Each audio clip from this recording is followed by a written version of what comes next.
All right, so this is my mental skills preparation project for Hphe 6910. This is my athlete, my wife Sherry, who's an avid runner and an exercise enthusiast, loves being outside and loves being healthy. So today we're going to develop a goal setting system, and there are 3 stages to developing a goal setting system. The first is preparation and planning, and part of that is assessing your abilities. So why don't you go ahead and tell me about your current performance, and I know you're a runner and running, any injuries you have, how you're feeling about things. Okay. Currently, I run almost daily, averages out to be about 30 to 40 miles per week. My mile time kind of fluctuates between 7:30 and 8:30, and I'm pretty pleased with that. I've recently started experiencing some shoulder pain that I'm trying to figure out, but other than that, that's pretty much where I'm at. All right, so a little bit of shoulder pain. Sounds like your time's good. You got some good speed. How many miles a week do you think you're running? Between 30 and 40. You're definitely getting your miles in, so Yeah. you've got that covered for sure. Sometimes more, sometimes a little less. All right. Yep, and that's the way it goes. Mm-hmm. Well, good. You've given me some really good information. And so what we're going to do is set some goals. And based on work by Hardy, Jones, and Gould from 1996, as well as Burton, Naylor, and Holliday from 2001, there's 3 main types of goals. There's outcome goals, which is where, you know, an outcome goal for you might be that you want to finish in the top 3 of your age group and a mini marathon that's coming up in 6 weeks or something like that. That's a goal where you're looking to compete against somebody else. It has an outcome, something you're willing to win or achieve or something like that. Hold myself too. Yeah. And then there's performance goals, which is, it's kind of like you're competing against yourself. You know, if your mile times are 7:30 to 8:30, if you wanted to get those down to 7 to 7:30, that would be a performance goal. You're looking to improve. There's an end culmination activity, but you're not really competing against anybody else. You're looking to improve your own performance. And then there are process goals, where there's not really a culminating event at the end, but it's really a process that you have to hold yourself to over time. Like something, a process goal for you might be that you're going to run 3 miles a day, 5 days a week for the next 3 months. Now, obviously, you're probably running a lot more than that, but that's just an example of a process goal. There's no big end event. It's just something you have to continue to work through. So based on, you know, things we've talked about and the abilities that you have, how do you feel like what kind of is a goal that you think you would like to work on? Okay. Well, the first thing that I would like to address would probably be my shoulder pain. I'd like to figure out what that is and get that at a controllable place. And then after that, maybe increase my time. Okay. So let's start with the shoulder pain. Let's stick with that for the moment. So do you want it like to not hurt? Does it hurt while you're exercising? Does it hurt after you exercise? Are you wanting to just be pain-free in general? Yeah. Actually, it doesn't hurt at all while I'm running. I notice more at night and during other activities after I've finished running. Okay. Different angles, things like that. All right.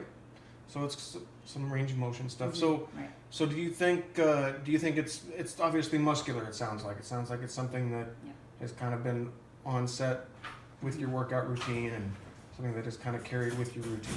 I believe so. Yeah. All right. But it doesn't hinder me during that activity, so I just continue on. So, which is probably not helping. Yeah, maybe a bit stubborn, but Mm-hmm. you know, that never hurt anybody.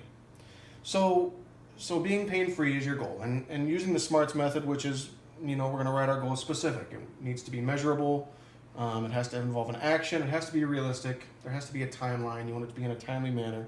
And you really have to kind of determine this goal. Now, I'm going to help you cover this for the sake of time, but I think a really good process goal to get you on the road to recovery would be to, by August, you want to exercise without shoulder pain 100% of the time. Now, August is a few months away, so there's an end time there, and this could be a good long-term goal.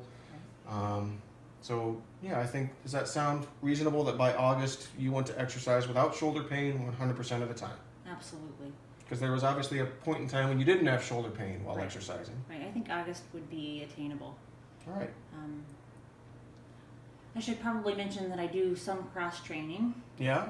I've been doing lunges and squats and dips, which I think are factoring in. I'm just starting to think that that's factoring into my shoulder pain, but I'm not exactly certain because I am able to do the dip. All right, so you're able to do the dips, and is the pain there when you're doing the dips? Maybe faintly currently, but so maybe a little bit. So maybe, okay, so a little bit of pain when doing the dips. Yes, but I've altered my dips a little bit, but not much. All right, so we want to be pain-free. That's our long-term goal. We want to be pain-free.